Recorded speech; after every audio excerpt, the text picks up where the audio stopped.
The Lebanese army is on a tight deadline to comply with an American demand to dismantle Hezbollah's military infrastructure as part of a ceasefire agreement. Israel dealt the terror group destructive blows over the last 2 years after Hezbollah attacked northern Israel following the Hamas strikes of October 7th. Special correspondent Simona Foltine and videographer Adrian Hartrick were given exclusive access to Hezbollah's military installations recently seized by the army south of the Litani River as the military works to retake territory long held by the Iran-backed group. We are with the Lebanese army a few miles north of the border with Israel, about to gain unprecedented access to one of Hezbollah's core areas of operation. For the first time in decades, the Lebanese government is asserting sovereignty here. On the edge of Yatar village, we disembark and leave the cars behind. The rest of the trip must be made on foot. Hezbollah's military installations are hidden from sight, tucked away deep in the valleys. So we know that there is facilities from these telephone wires and these water pumps. Captain Christian Abushaya is part of the Army's engineering unit tasked with dismantling Hezbollah's weapons. We are going to see a rocket launcher. The type is Fadi 2. It has 8 barrels with 8 rockets. When did you discover, or when did you search this area? Last week. Last week, so this is pretty recent. Yes. It's inconceivable that anyone but Hezbollah could have set foot here before the war, not the Lebanese army, not civilians, and certainly not journalists. That these areas are now in the hands of the state speaks to the seismic power shift the war has brought upon Lebanon and the region. We descend along the steep, muddy slope down into the ravine. The facility blends so seamlessly into nature, we might have walked past it. But right there, carved into the southern ridge of the mountain, lurks one of Hezbollah's signature weapons. So this is a 240-millimeter rocket launcher that was hit in an Israeli air raid. We don't know exactly when, but the strike did manage to take it out by damaging the fuse.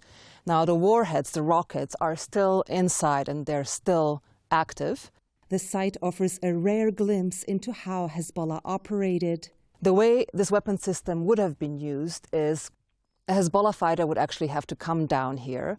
There was a generator in the back that they would have to turn on, then pull the rocket launcher out of this cave using these rail tracks, then enter the coordinates of the target they wanted to strike in Israel, and then use this starter over here to launch the rockets.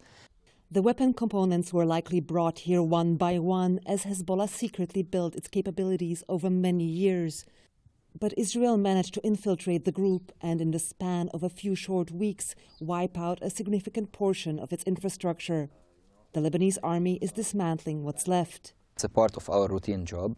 Every day we inspect a new area. What are some of the challenges you face in this difficult terrain? The nature, the climate. It's raining, now it's winter, and not just the nature. We have also, we faced a lot of mines, IEDs, cluster munition, so the work here is very dangerous. Do you know if there might be other similar facilities around here? We will neutralize this one and go forward, but I think yes, from the dirt road, I think we should find something else down there.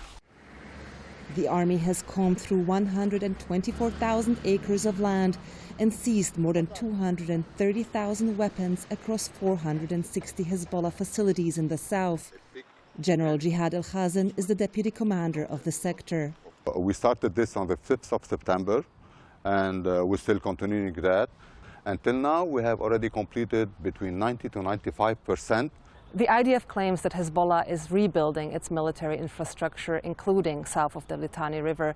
There is no evidence now that Hezbollah is rebuilding its infrastructure.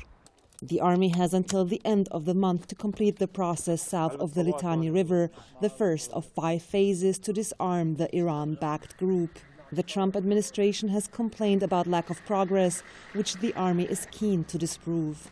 They take us to another site where the engineering unit is about to detonate a rocket launcher. We are using here TM57 mines, anti-tanks. because they contain a large quantity of explosive. This facility was also damaged in an Israeli strike. So what is the reason why you destroy these weapons rather than storing them? So usually when we find an item, we check if it's in a good condition or not. If it's in a good condition and it's safe to move, we just collect it and transport it to be inspected by a specialist. If it matches with the weapon system, the army weapon system, we take it, we store it.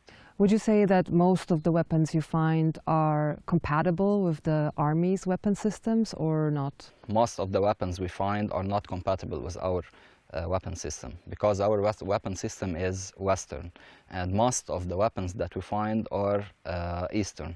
Hezbollah was Lebanon's most powerful armed actor. The destruction of its equipment means the country will be left with few defenses. Safety protocol dictates that we must withdraw 500 yards as the engineers rig the site. So we drive uphill to watch the explosion alongside the local population. Many here remain loyal to the resistance, as Hezbollah is called here. In the absence of a robust state, the group was seen as their protector, as the only bulwark against repeated Israeli incursions.